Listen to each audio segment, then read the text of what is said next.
Hello gardeners, are you tired of constantly buying expensive amendments to improve your garden soil? What if I told you there's a revolutionary free method that goes far beyond traditional mulching, transforming your soil into a powerhouse of fertility? This isn't just about covering the ground, it's about actively building incredible living soil with materials you already have. The mulch myth. Why we need more. Traditional mulch serves its purpose well enough. Wood chips and bark suppress weeds, retain moisture, and eventually break down to add some organic matter to your soil. But here's the problem. This process happens incredibly slowly, often taking years before those wood chips meaningfully contribute to soil fertility. Meanwhile, you're covering your soil with material that's essentially carbon-locked, offering minimal nutritional value to your plants or the soil food web in the short term. The microorganisms attempting to break down woody mulch actually compete with your plants for available nitrogen, temporarily creating a nutrient deficit rather than abundance. What gardens truly crave is living mulch that feeds the soil actively and immediately. We need materials that decompose rapidly, releasing nutrients precisely when plants need them most during the growing season. This is where chop and drop revolutionizes soil building, turning the traditional mulching paradigm completely on its head. Instead of importing expensive materials or waiting years for wood chips to decompose, chop and drop harnesses the incredible nutrient cycling power of fast-growing plants that you cultivate specifically to cut down and feed directly to your soil. Chop and drop. The living fertilizer revealed. Chop and drop is elegantly simple, yet profoundly powerful. The practice involves growing nutrient-accumulating plants throughout your garden, then periodically cutting them back at ground level and leaving all that green biomass, exactly where it falls, around your vegetable plants. Unlike traditional mulching where you're applying aged, dried materials, chop and drop delivers fresh, nitrogen-rich plant tissue that begins decomposing within days. This green material acts as instant fertilizer, with nutrients rapidly cycling from plant tissue into the soil and becoming available to neighboring crops almost immediately. The benefits extend far beyond simple nutrient delivery. Fresh plant material is like rocket fuel for soil microorganisms. Bacteria and fungi explode in population when you provide this high-quality food source, and their increased activity creates the glue-like substances that bind soil particles into stable aggregates. This improved soil structure enhances water infiltration during heavy rains while simultaneously increasing water-holding capacity during dry spells. The thick layer of chopped material also shades the soil surface, moderating temperature extremes and creating ideal conditions for earthworms that further process the organic matter into nutrient-rich castings. Visual observation reveals the magic quickly. When you chop nutrient-rich plants like comfrey and lay those broad leaves around tomato plants, you'll notice the leaves begin wilting and darkening within hours. Within a week, they're significantly decomposed, and within 2 weeks, much of the material has been incorporated into the soil by worms and other decomposers.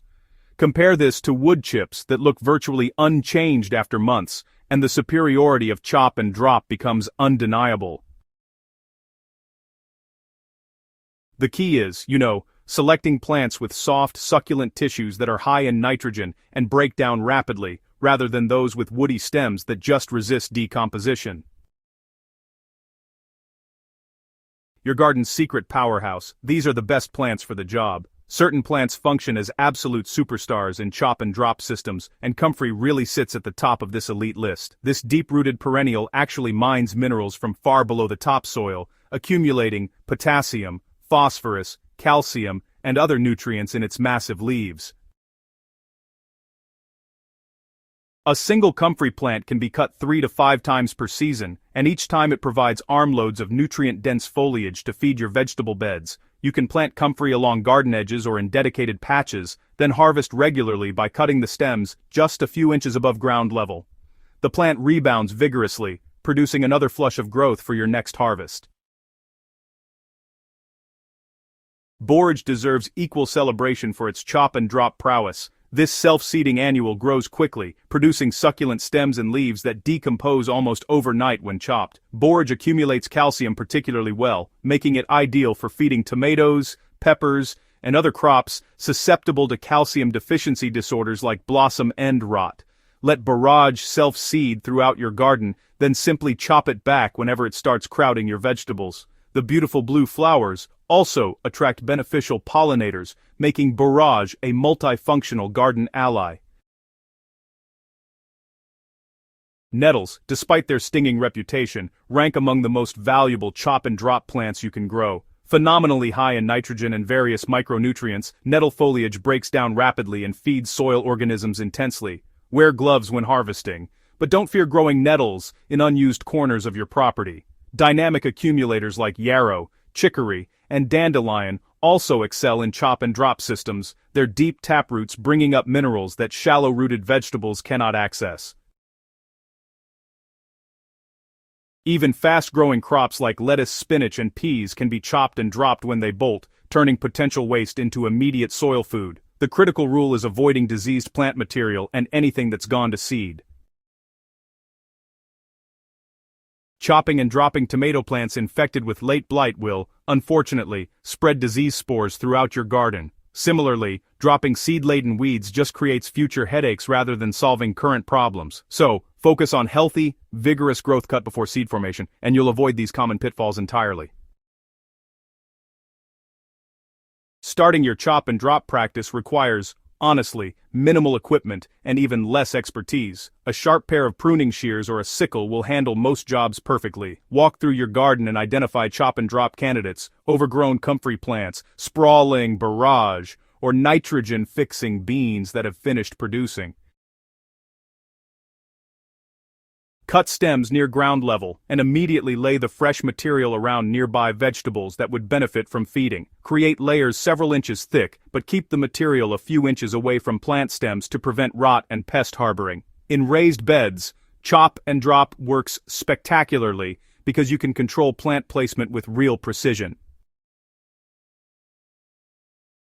Alright, so here's a little tip for you. Dedicate one corner or edge of your garden to comfrey or borage, and make sure to harvest regularly to feed the entire bed.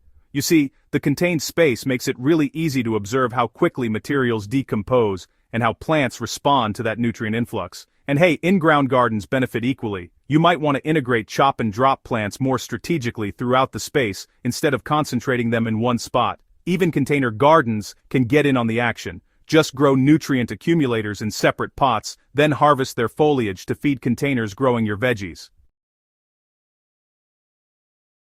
Timing. Oh boy, it matters significantly for maximum impact. You want to chop and drop heavily during the peak growing season. That's when your vegetables demand the most nutrients and when warm temperatures really help accelerate decomposition. Early summer is just perfect for aggressive cutting, as plants rebound quickly and the chopped material breaks down rapidly in those warm, moist conditions. Keep chopping every 2 to 3 weeks throughout the season, so you maintain a steady supply of fresh organic matter. But as fall approaches, it's time to reduce that cutting frequency.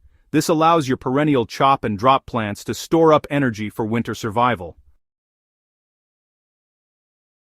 You know, the cumulative effects of consistent chop and drop practice really do transform gardens in ways that surprise even experienced gardeners. After just one season of regular applications, the soil becomes noticeably darker, more crumbly, and honestly, just teeming with visible life.